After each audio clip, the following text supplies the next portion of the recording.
చిత్ర పిల్లోడు వచ్చాడు చూడమ్మా. నువ్వు వెళ్ళి స్నానం చేయనా, నేను షాప్ దాకా వెళ్ళొస్తా.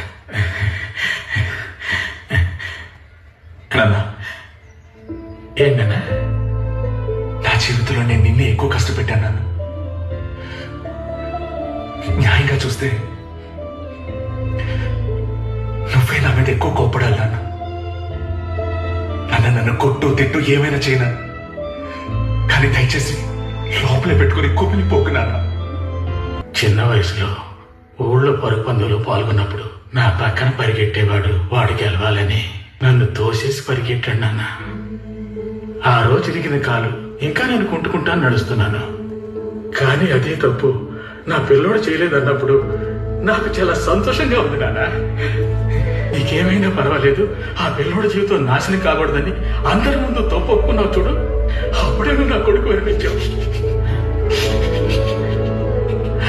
నేను బాధపడద్దు నాన్న, తిరిగి లేచి పరిగెట్టు. నాన్న నేనున్నా, చూసుకుందాం.